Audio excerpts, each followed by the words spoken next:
Hey everybody, welcome back to Pop Goes the 60s. I'm Matt Williamson, and today, you may not know, is Global Beatles Day. And this was a day I did not know about. One of my viewers alerted me to this day. I thought, well, if there's an actual Global Beatles Day, what would I do on a Global Beatles Day?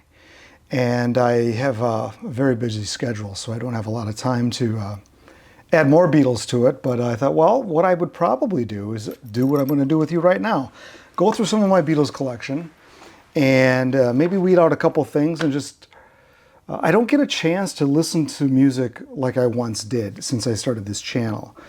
My music time is mostly in research, and when I'm working on a particular band, I'm focusing on that music.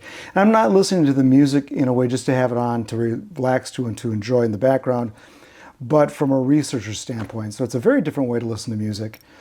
And unfortunately, the demands of this channel kind of have made it that way, and I've chosen to go that route.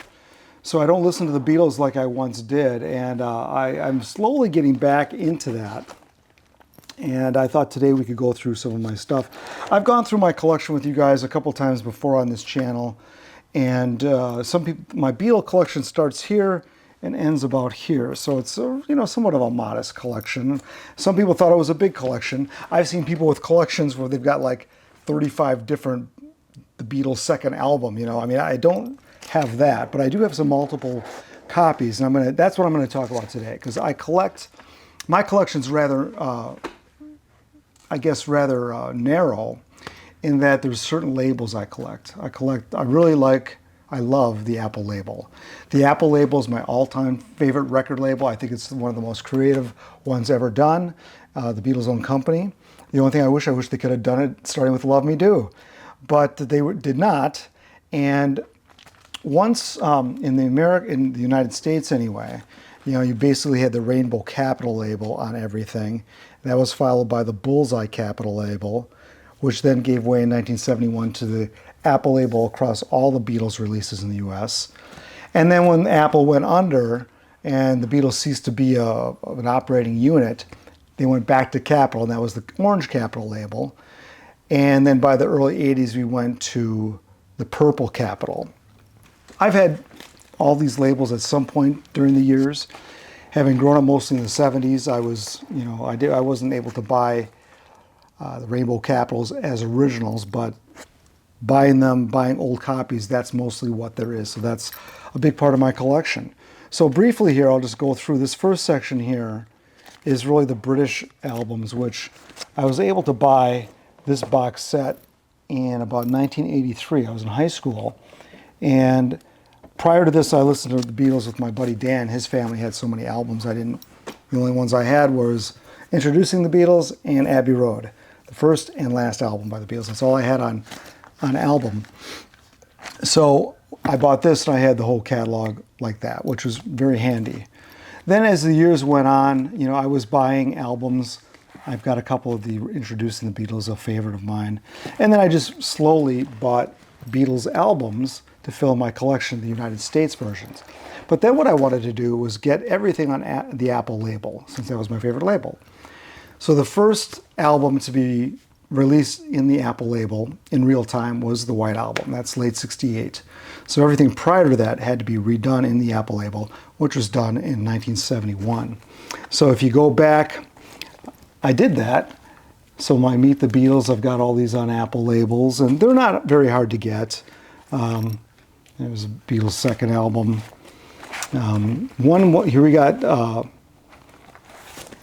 Hard Day's Night, the soundtrack of the United States. Now this was on United Artists. This was not even on Capitol. Capitol missed the boat with this soundtrack. So I was able to find this copy, Hard Day's Night. This is a Japanese copy on the Apple label. So this is the only Japanese copy I have of anything. I'm not a fan of Japanese pressings or anything. I keep it pretty simple, United States, and that's about it. And I've got the British stuff, of course. Something New. There you go. Yeah, so all of these were outfitted in Apple labels. Let's see. I even have the Beatles story here on an Apple label. So one of the things they did, even early Beatles,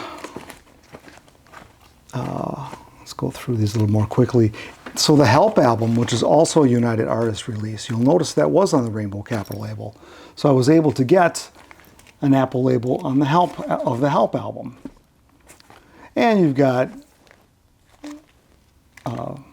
Rubber Soul.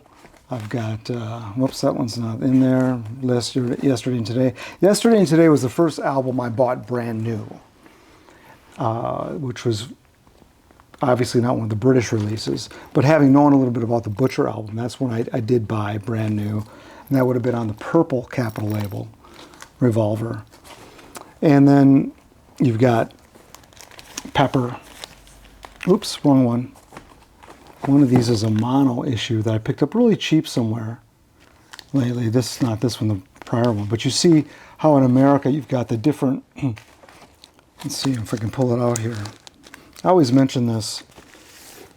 The British albums, you had these nice full bleeds without these unnecessary borders here, which oftentimes were used to dedicate or showcase whether it's mono or stereo.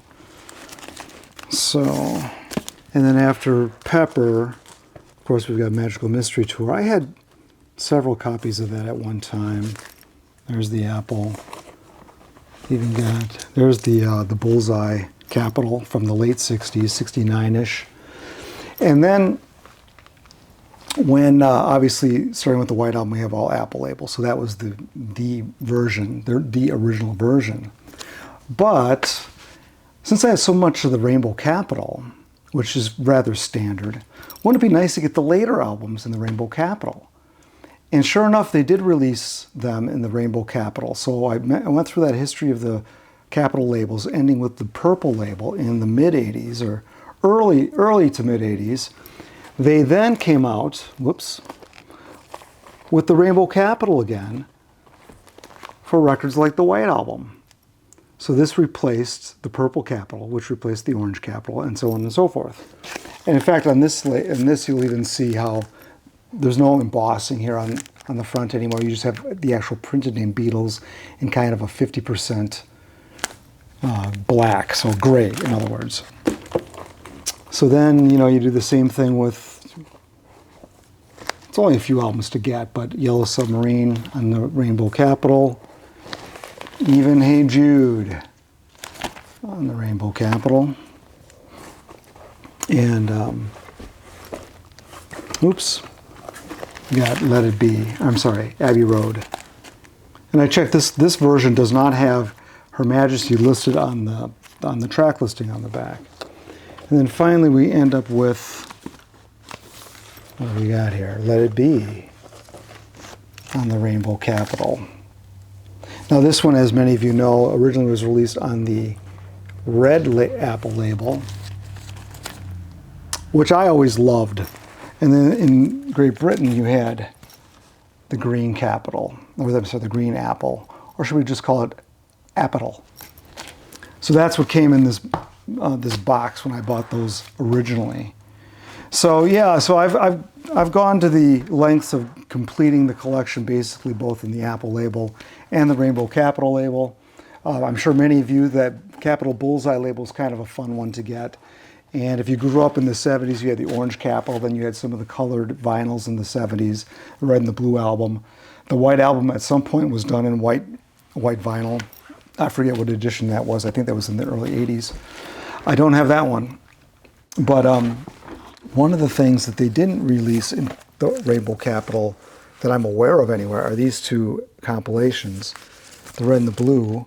So those are just, I've got, these are the original Apple labels, and I remember I bought the 67 to 70 for my buddy Dan in probably about 1979. It was shocked to find the blue, it was the blue vinyl. So that's the one he got for his birthday. And then he got me Abbey Road that same year. We're a month apart, so.